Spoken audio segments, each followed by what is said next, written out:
Hello, this is wmpyr here with something a little bit different today. For those people that are single, this is a little bit of advice for you people. And obviously this comes from the perspective of a martial artist. So hopefully that's going to make things a little bit different, a little bit interesting. All right. Okay. So first starting off, when I talk to people that are single, like in the past, my friends and stuff like that, the first thing they always do is they bring up the type of girl that they're interested in. And, I'm hearing names like Mila Jovovich and Kate Beckinsale and stuff like that, And honestly, before going into that, I mean, it's nice to know what you like, what you're interested in, but let's take a look at yourself and go, what do you bring to the table? The same thing happens in martial arts where a lot of people have come to my school and they're telling me what they want. They're like, I want to learn this. I want to be able to compete. I want to be able to, use this weapon. So they're making all these demands because that's what they are. Those are demands. So when you're saying, I want this kind of girl, I'm a leg man or I'm a breast man or whatever, those are all demands that you're making. And this is not like one of those, programs or something where they're like, get the most beautiful girl and they're going to teach you step by step on how to do it or something like that.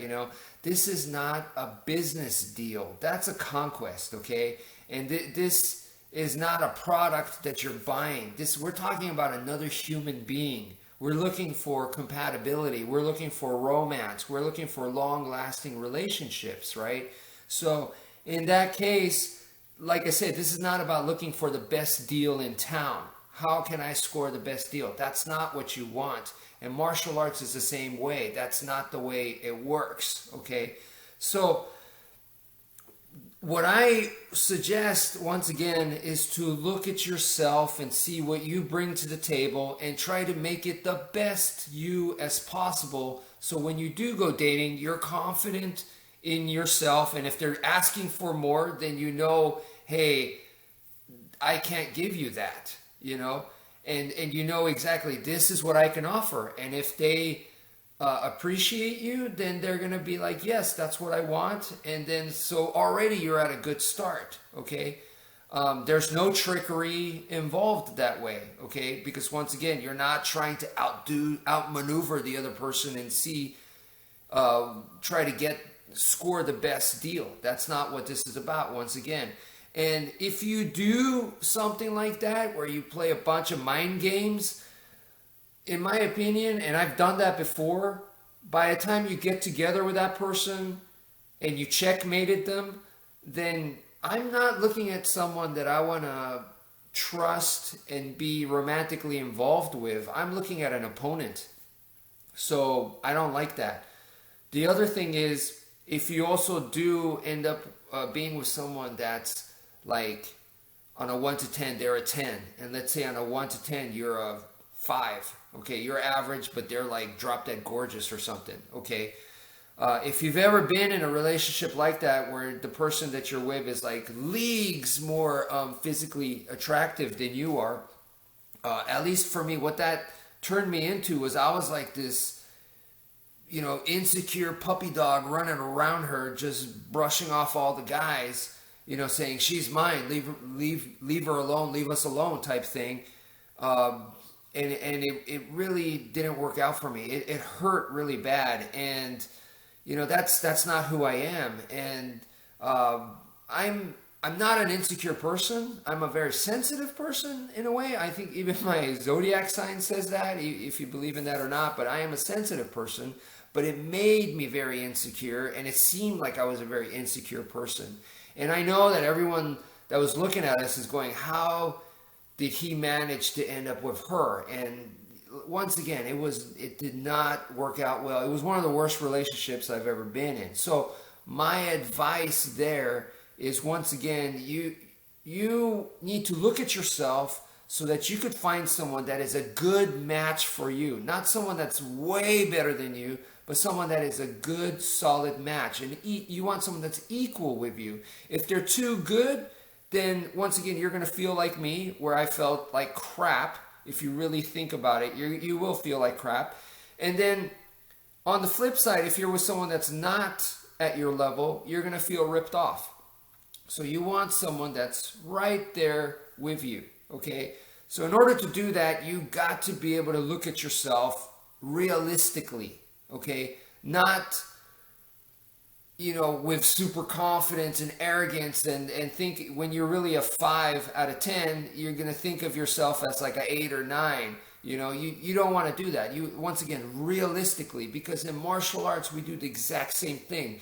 We're practicing, we're doing a bunch of simulations, because that's what martial arts is. We are simulating. It's not the real stuff, but we're practicing and training so that when we go into the real stuff, we will be able to perform. And if we don't have a realistic perspective, then we're asking for a rude awakening. And that's what we want to avoid in martial arts. So through training, you want to figure out as much as possible and get close as possible to understanding the truth. Not necessarily making your training as real as possible. That's easy. Just freaking, go to a bar, get into street fights, go, pick a fight with the wrong person. That's easy to do. But it's not about making your training realistic, but it's making your understanding of reality, solid. That's what you're trying to do here. So, once again, once you do that and you see yourself for what you really are, okay, then you want to bring the best you to the table. So you're going to work on yourself, work on your positives and your negatives, because by looking at yourself truthfully, you should be able to know your weaknesses, your strengths. Okay, I have a short temper. Okay, I'm not very patient, or whatever it is. Everybody's different, or maybe my jokes tend to be a little pointy. I tend to start cutting people down, or when I get nervous, I become super closed and antisocial. I mean, there's all kinds of different behaviors, but you got to look at yourself and find those things and then work on them, okay? And that way, not just say, oh, this is who I am, take it or leave it, You don't do that without putting in the effort. Well, you put in the effort and say, this is who I am. This is honestly who I am. I hope you like it. I hope it works out for you. And if it does, then let's give this a try and let's try to make something happen. But that's after you've put in the work. I see a lot of people go, this is who I am. Don't try to change me. And they've never thought about putting in the work. And it's like, if you look at yourself in the mirror, who would put up with that? Who would want to be with someone like that? And they're like, this is how I am. That you're a little crazy, and you're justifying that, and you're saying you're okay with that, or you're lazy and you're fat and out of shape or something like that. I'm not saying everyone needs to look super muscular, thin, and six-pack. That's not what I'm saying. But you don't want to be justifying that you're a lazy person or that you have bad eating habits or what. You don't want to justify that. At least have the positive attitude where you're saying, I'm trying and I'm working on it or whatever, and that person is a lot more likable. So at the end of the day, that's what we're working on, to be more likable, not just to please others, because also you have to start with liking yourself.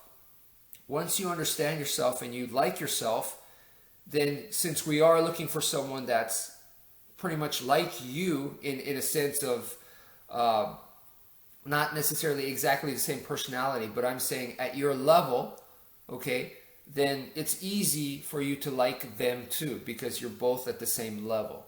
And that's what I believe is important. Find someone at your level, okay? So that's it for now. Thank you for listening, and take care, folks.